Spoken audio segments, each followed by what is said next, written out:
and welcome.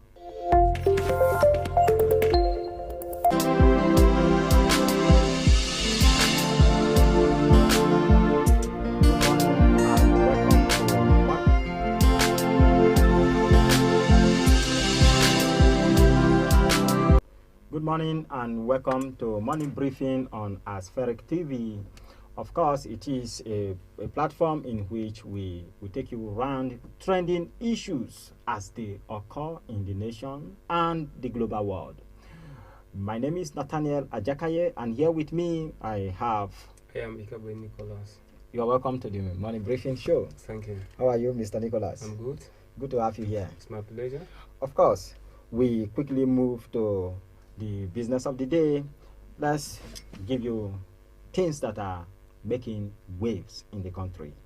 On the front page of the Daily Independent, we have Electoral Act Amendment Bill. Reps will deliver credible, enduring electoral system, says by Gbajabiamila. And the only repentant bandit is a dead one, El Rufai. Buhari under fire for not assenting to electoral bill. Still on the Daily Independent, we have Reps pass 2022 budget, increase appropriation by 800.26 billion naira. Still on the front page of the Daily Independent, we have FG secure $700 million World Bank loan to tackle poor water supply. Buhari seek variation of 276.8 billion naira to fund 2021 budget expenses. PSC promotes 2 AIGs, 6 CPs, 17 DCP, 24 ACPs, and others. That could be found on page 24 of the Daily Independent. Then we move quickly to Daily Sun. On the front page of the Daily Sun, we have Anambra Goba Election Petition Tribunal relocates to Ilorin. Wow.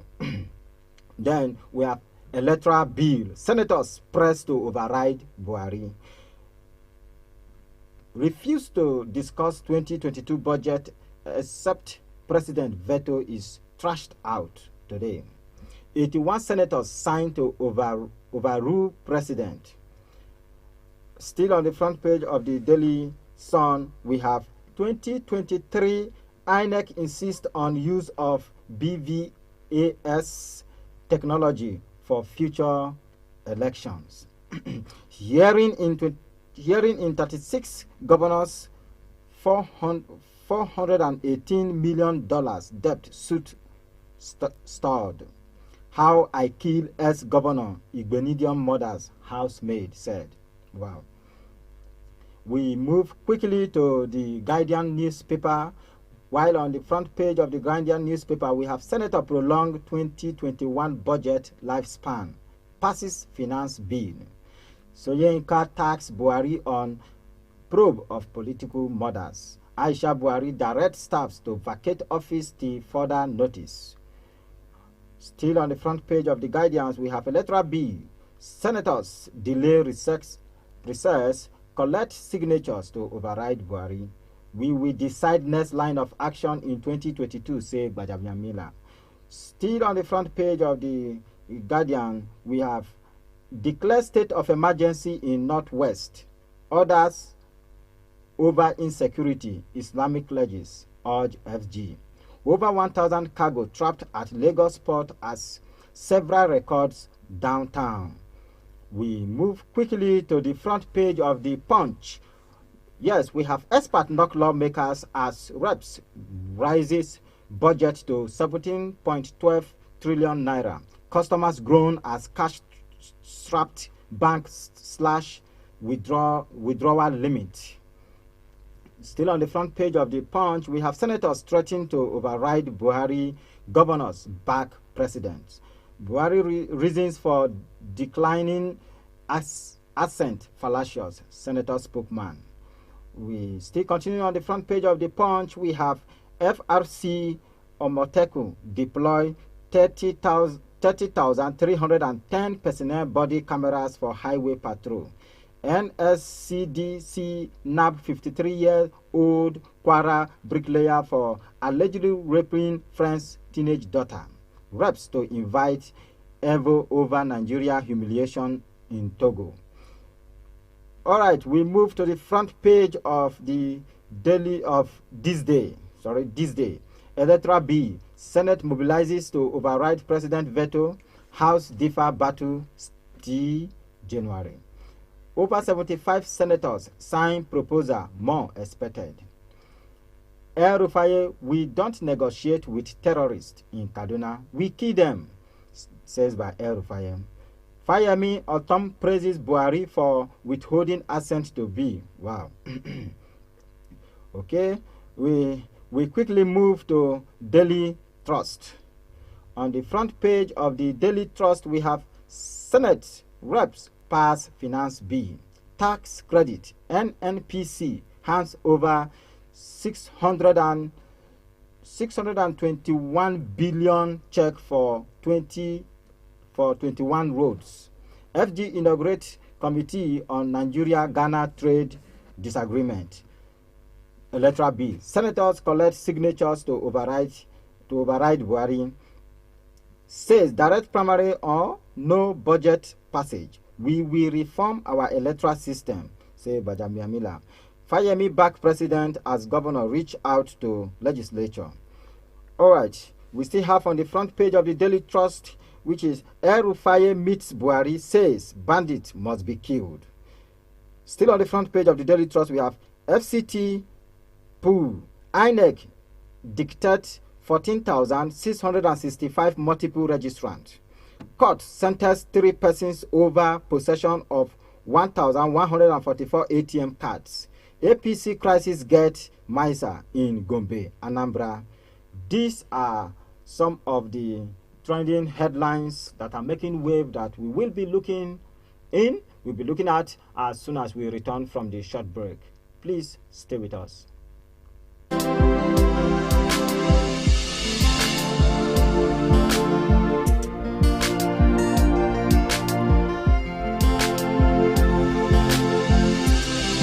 Welcome back. Still on Money Briefing on Aspheric TV. My name is Nathaniel Ajakaye, and I have with me Nicholas, where we will be looking at some of this topic. Yes, Mr. Nicholas, what are some of the topics that interest you most in the headlines of today's, outing? Okay, thank you, Mr. Nathaniel. We are still on the electoral bill.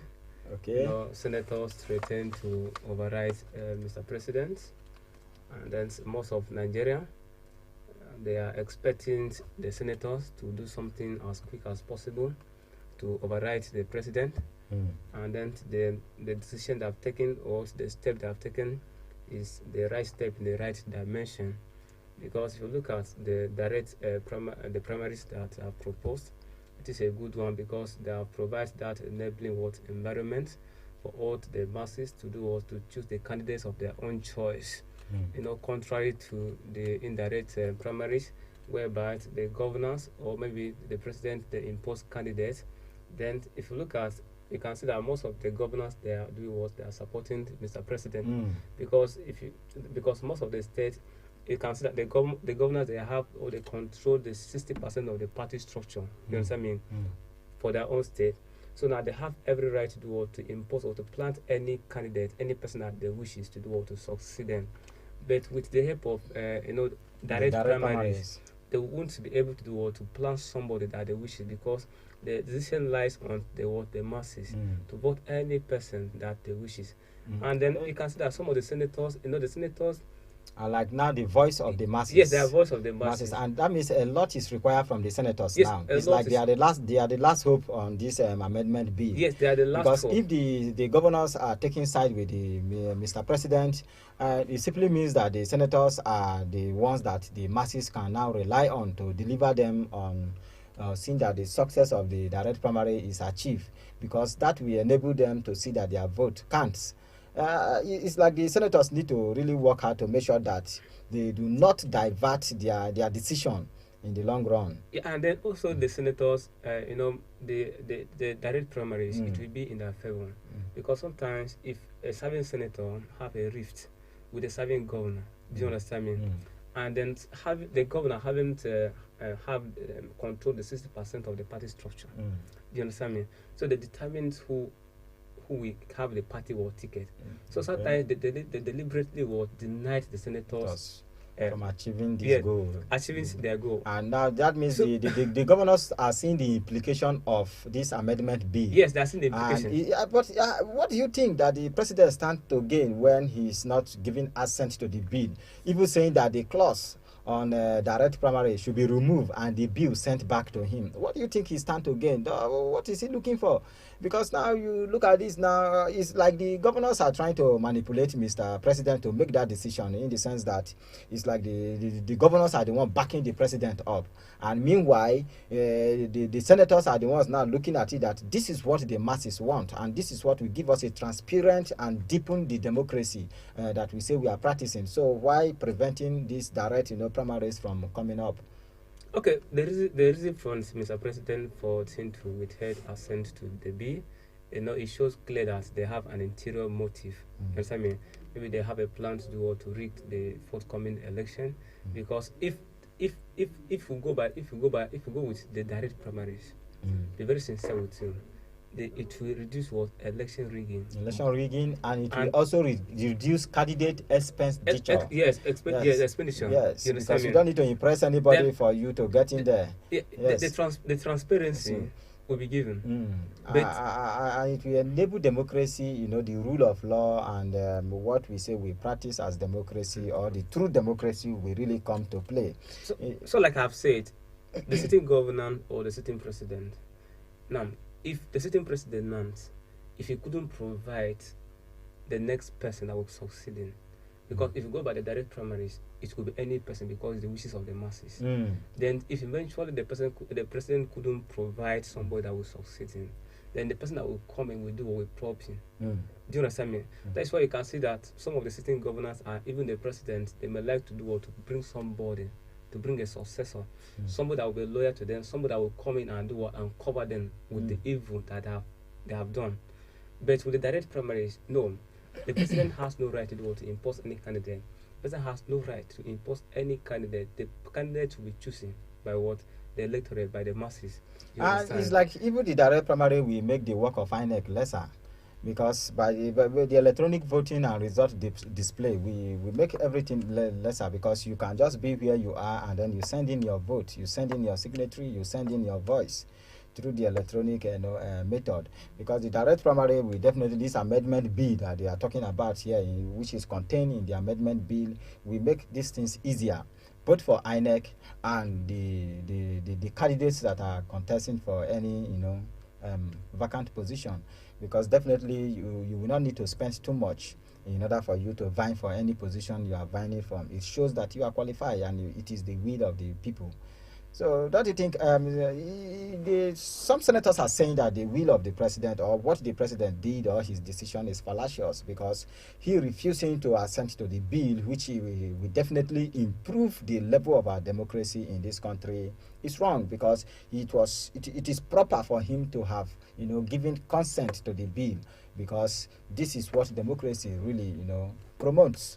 And for him now refusing to say that he will agree with the recommendations in the amendment bill, that it is wrong, and that the senators say that they will fight to the end and make sure that this comes to pass, because this is what democracy wants. The reasons for the president not to assent for the bill is fallacious, because I can say that he has been misguided or misleaded, because if you read the content of the bill. Now, and also it's the duty of the senators, like they said, they should fight to the end. Yes, to ensure that the bill has come into an existence. Bashir said that he could not predict exactly what the senators would do. He said that there are legal process that can be followed for the president to declare assent, and that one of these things is that it's either on the first hand that the observation, that the president's observation can be deleted and the bill sent to him, That is what Bashir is saying. And then he equally said that if the majority of the chamber, that is the two-third, feel the president's reasons are not cogent, then they can override him. So just as it is in 2015 when the bill was abandoned. So looking at what Bashir is saying here, don't you think that is self-contradictory? Because these are some of the things that the president negated in 2015 when he was talking about electoral fraud of PDP, that the fraud and all these things were wrong, that what PDP were doing is wrong. And then now you can see that it's like the president himself now is now backing up some of these things that he kicked against in 2015, talking about electoral fraud, when he said that no, there is no need for certain things to be done the way they are done, and that when he's voted into power, he will make efforts to see that the election system is improved. But yet, look at it. Now he's not making any effort. What do you think? The statement is contradictory, like you said. It's very much contradictory. And then, like I've said before, the decision lies in the hands of the Senate, because if they have two-thirds majority that voted against it, I think the bill can still stand. So the APC government, like I've said, they promise us free and fair election, because they say that the PDP-led government, there's a lot of electoral fraud, a lot of electoral manipulation. So that when they came in, they promised free and fair election. But like now, the president coming out to withhold the electoral amendment bill, which will improve the system. Yes, which will improve the system and provide free and fair election. It seems like they don't want to do or to change, to change or to do away with the electoral fraud. You can see how some governors are beginning to support. Even Otom, we see Otom here, Samuel Otom, while speaking with the journalist in Makurdi, said that there was a need for the National Assembly to reconsider the clause of direct primary. It's like they are scared. It's like they are scared of this direct primary, looking at it, because definitely the direct primary will expose a lot of things, and it will make sure that there is free and fair election in the country. So if they know that their hands are clean, why all this fear and not wanting direct primary or the amendment bill to come to law? You can see that. I think with this now, with the signatory that the Senate have gotten, I think it's enough for them to override the president on this. You can see that this should be the first. You can see that the governor of Benue State, that has been a long head with the president for a long time, have been having one issue of the other. But you can see that as a governor coming out publicly to support the president for withholding the electoral amendment bill, you should know that yes, they have an interior motive, because the direct primary will do what will work against them. They have a plan, and definitely if that electoral amendment is being implemented, most of the sitting governors, they will not succeed. Yeah, because looking at it, in bringing somebody that will replace them, for that reason. That will do what, because like they now are serving as a stepping out now, they're serving as a godfather. So they're going to do what they plan. They're going to plan somebody that will succeed them, so that will cover what their evil deed, what they have done in the past, so that the person will not do. Consigned bodies are pulling weight. They are consigned, and they are pulling weight that the Senate should try their best and overrule the Mr. President on this. And it's like even the masses, this is what they want. I think the people who are the other side of it is just the governors who are supporting Mr. President on this, like the masses and some concerned groups and the senators, apart from Lawa, somebody like the Senate President, who is also having another view on this, who is like backing up the President. So it's like this being my result of voting. And then the masses are expecting, that the Senate will override the president on this. Senate, and I think that if the Senate could do this, if they can able to achieve this, I think there will be a lot of kudos coming from the populace to the Senate. The Senate has to hearken onto the voice of the masses. Because they have to do what hearken on. Okay, what do you think will be the implication if the Senate fail to achieve this, this bill overriding the president? Don't you think it will have effect on what democracy stipulates in the country? What do you think would be the implication if the Senate, shiver from this pursuit? Okay, now, the implication there is that first of all, people will no longer have confidence in the Senate. Will no longer have confidence in the Senate. It seems like maybe the Senate they are working for the executive. You understand me? And that is why we have check and balances. We have because the Senate now, they're supposed not to do what, supposed not to work for the executive, but they are independent. Yes. And their own duty is for them to make law. I think so. If they eventually if they couldn't override the president, that means they are doing what, they are working for the executive, or they are afraid of the executive. You understand me? We is supposed not to be like that. I think this is time for the Senate to sit up. This is time for them to sit up and save themselves of what is coming. Yes. Yes. Because if they do not, really make this work, it simply means that they are giving up so many things. And then talking about the Senate President, the person of Ahmed Lawan, is like he's very loyal to Mr. President. He's very loyal to Mr. President, which ought not to be so. You should know that it's not Mr. President that voted him. Being the Senate President, you have your own constituency, and then those people that voted you for you to come and represent them, you are there to work for them, and not to work for Mr. President. So he should not be against the Electoral Amendment bill. But what he needs to do is that he's for him to do to cooperate with the members of the National Assembly to ensure that yes, they override the president. And look at it now. He's looking at this angle. Now he's thinking that maybe if eventually they override Mr. President, Mr. President will be embarrassed. They are looking at maybe it's embarrassment. Yes, but this is not an embarrassment.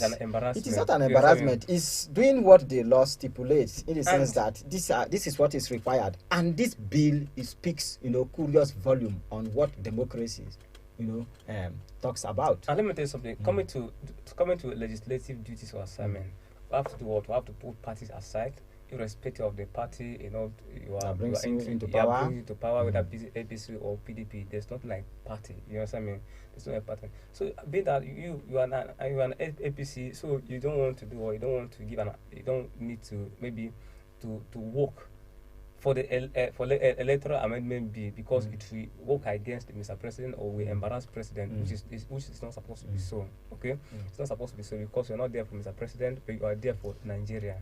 The thing is that, Mr. President, the Senate should not look at it as if they are embarrassing Mr. President. Mr. President is a public figure, so he might have gone through so many embarrassments and so many praises.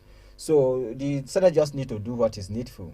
They need to do what is needful here, because if once they deem it fit that this bill is going to really improve our democracy, why not? And then if it is not, then why should? So I think it is proper for the Senate to look at it and do what is right by this time.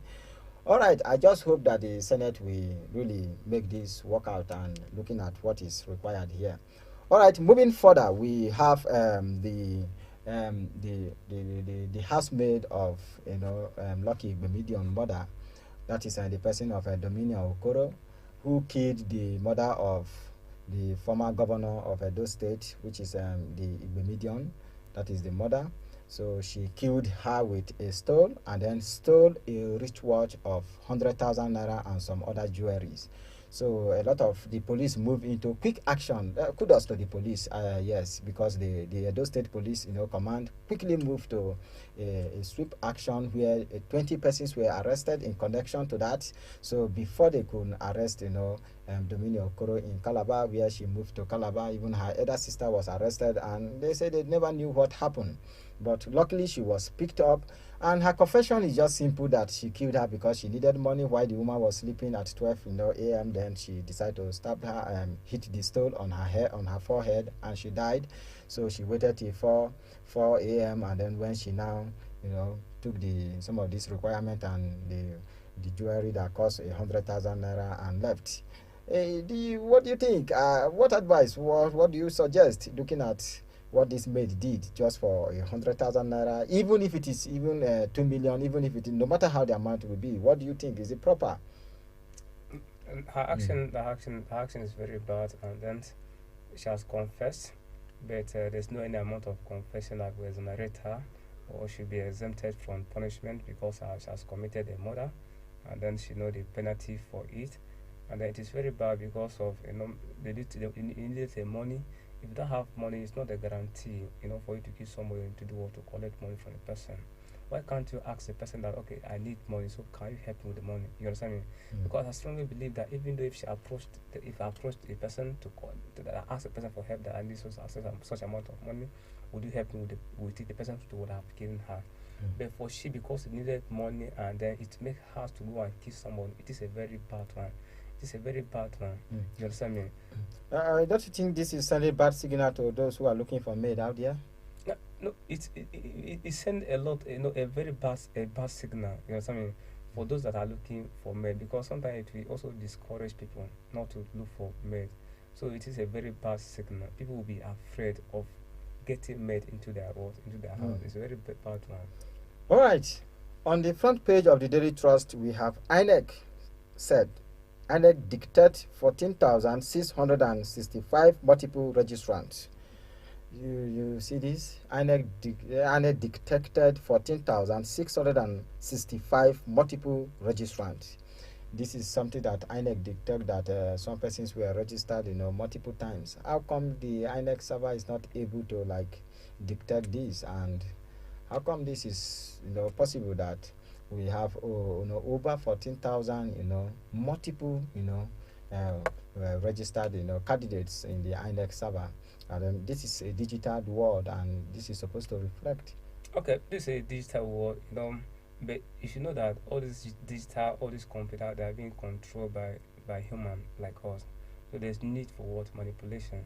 So the INEC for INEC to do what, to discover that there's 14,000, right? I've mentioned. 14,000 multiple registrants. Those things are being manipulated by human. There's human beings that are working there in the INEC, so they're the one that do the registration. You understand me? So now it's the duty of the INEC to do what is scrutinized, to check. Are those people? Are there people inside? Are there people the insider that are working? That are working for their own selfish benefit, selfish benefit. Because I believe that there's some people within the INEC that are being contacted by our politicians. You understand me? Our politicians to do the job for them, and they are being paid. They are being paid. So now it's the duty of the INEC to do what, to check those people, to take those bad eggs amongst them and fish them out, because it's not giving a good name about them. Wow. It's not all giving right. a good name about Moving them. further, we have an issue that is making serious wave from the NYC camp. I think in Kwara State, we have where the NYC backs army detection of female soldier proposed to by corps members on the front page of the Punch. This is what it says. There is a case of a military officer who is a female in the NYC camp. So this military officer was proposed to by a corps member, and she accepted. The officer accepted. So now the officer is under fire because the military feel that it is not proper. So we have the right wing supporters and the left wings, those who are against what happened. So what do you think? Because is it proper for a corps member to propose to a military officer, looking at the fact that she was supposed to train the corps member? Well, I think there's no any statutory provision. But there are rules to that. there are rules. Yes. There's no statutory provision that a corps member should not. A corps member shall not propose to a military officer. Do you understand me? There's no any statutory provision. When it comes to marriage, there's no restriction. Everybody has right to marry whosoever he or she wishes or desire to marry. Oh, so now, are you supporting the corps member and supporting the action? I'm supporting the corps member. You are supporting the action? Yes, I'm supporting the corps member. Okay. I'm not supporting the military, but I'm supporting what? The corps member. I'm not supporting the military, but I'm supporting the corps member. So that for the military coming out to say that they will sanction the lady, you understand me, because she has proposed, that she's been with the corps member. I think the action taken by the military is wrong. But remember that if you support the corps member, you are invariably supporting the military officer, because the two of them are involved, and this is a matter of the heart. So if you support the corps member, then you have to support the military. No, what I'm saying, you have to support the officer involved. The action of the military.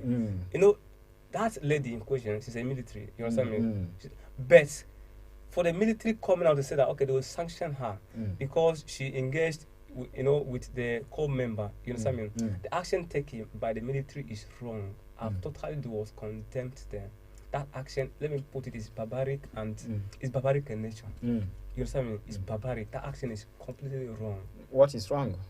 Now, what is wrong there is that now, like I've said, that lady in question now, she has every right to do what? To accept. To accept and to marry the person, any person that she wishes to marry, irrespective of the person's background, irrespective where the person is coming from. But being the, a co-member but the case is that the military have their stipulated rules that, you know, in as much as the person you are training is under you, you are not supposed to have love affair with the person. And then you are not supposed to even talk about love if you are in the military. You are not up to 3 years in the job. And then I think they have about 3, you know, section that in their rules of engagement that make, you know, that covers, you know, that covers such situation. So, and then in the military uniform, that it is not proper, that it is not proper for she to have done that in the military uniform. She would have done that while on mufti. And now this situation happened in the presence of all corps members in the camp. And now she has to face the penalties. I think I'm supporting the military. They should sanction the woman, because looking at it, that she's putting on, you know, a uniform that represents, you know, so much about the state. So what do you think? Are you taking the position of supporting the corps member and their love, you know, affair? I'm still taking a position. Okay, this very fact that the lady, you know, she has breached, you know, the military rule, but this has to do with love and emotion.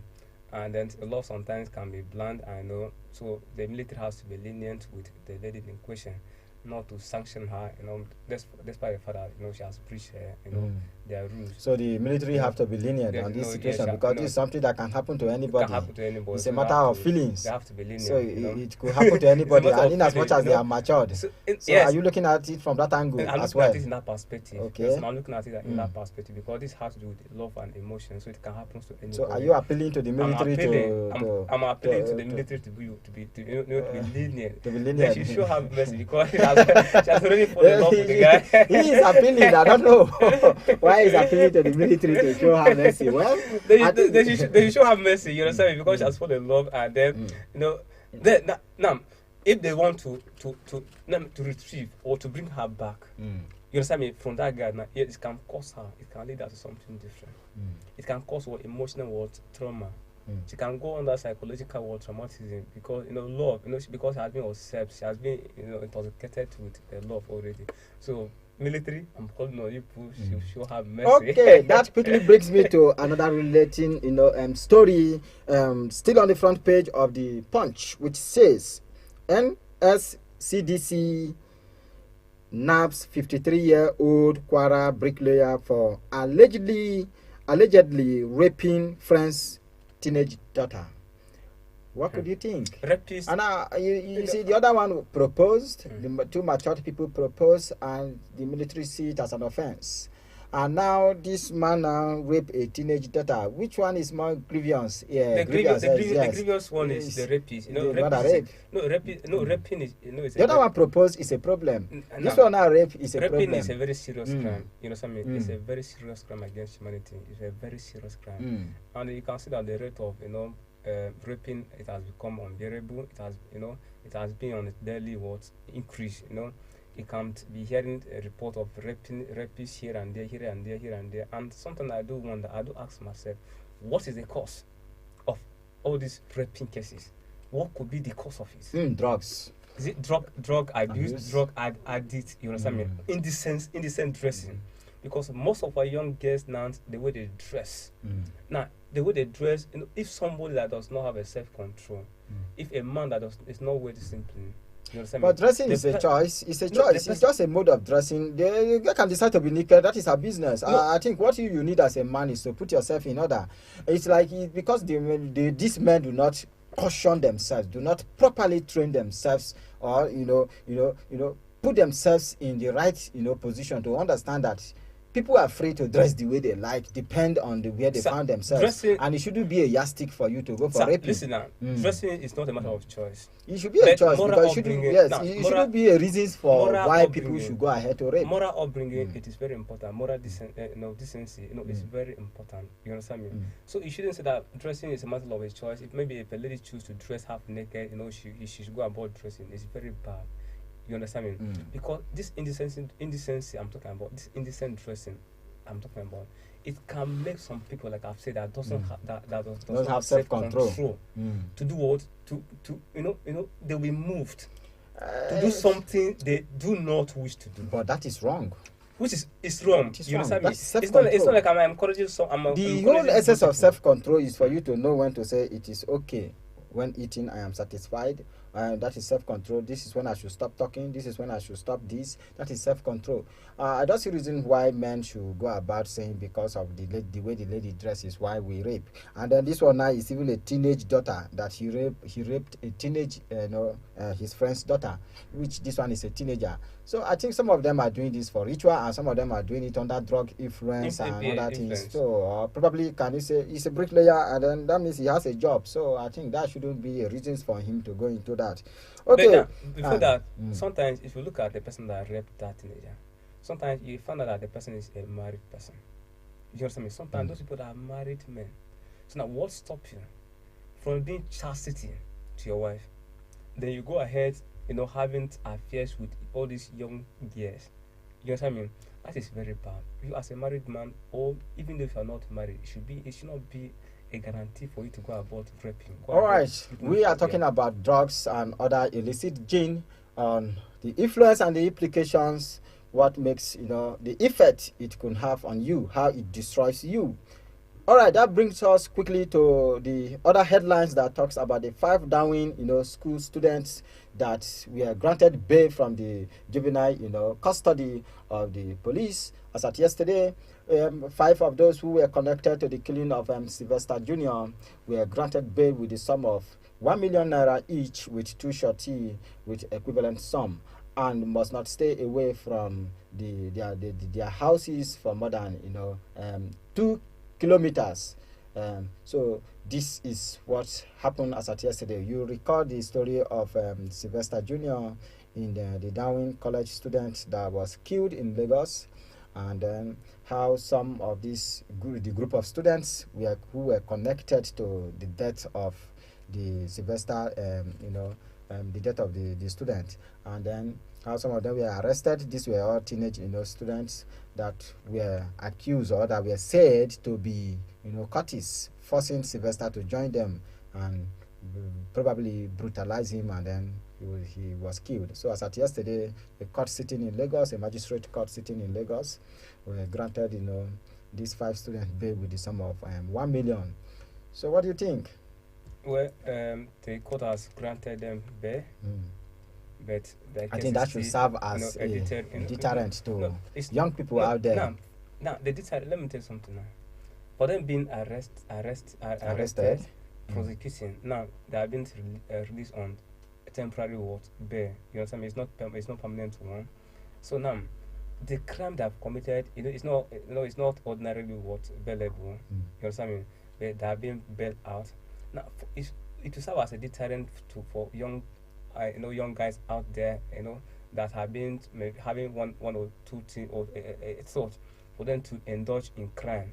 Because you should not force somebody, you should not compel somebody to join your company or your association, because they wanted to to force the person to join their cultist group, and the person declined, the person refused to join them.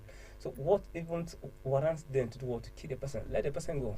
Because you can't force someone to join the people. You understand me? But thank God for them that they have been bailed. So others should learn from that. Others should learn from them. Okay, still on the front page of the Daily Independent, we have the only repentant bandit is a dead one, El Rufai. And he still said in the front page of the Daily Trust, he said, there's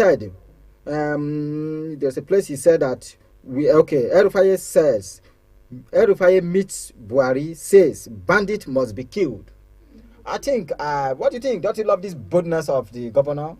Because some persons already have this kind of, clause that it's like the man is not too okay the way he's, handling. But look at it now, he's speaking boldly. that there are no repentant, bandits. The only one that repents is a dead one. And that bandit must be killed, telling the president. It's like a lot is required from the president to act with the military or the intelligent body. And even the governor of Kaduna State is no longer happy with the level of killing. And now he's calling on actions to be taken on this bandit and, well, what have you? What do you think? And then I could remember that for the past few weeks, the bandits were being to declare what as terrorists. You understand me? And then that's a good one. And then for the governor of Kaduna State, to come out to say that okay, the bandits should not be shown mercy, but they should be killed. You understand me? Because if bandits, one thing with bandits is that even if you show them mercy, if you grant them amnesty, but still yet that spirit is within them. You understand me? The spirit is within them. So for the governor to say that okay, the bandit, must be killed, I think he has taken a bold decision. And all right, that's a good one.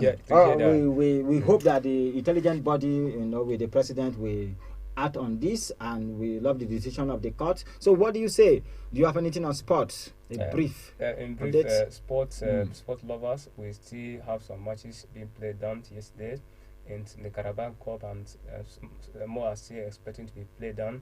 So I have to tell you that you should go and watch, and also while playing base, you should play wisely. Thank you. So we intend to go further than this, but my cameraman, the director, has already is telling me that my time is up. So thank you so much. You are watching, Money Briefing on Aspheric TV. Don't forget to subscribe to our social media handle, Aspheric TV on YouTube. Follow us on all our social media page. My name is Nathaniel Ajakaye, and I'm Nicholas. Goodbye. See you tomorrow.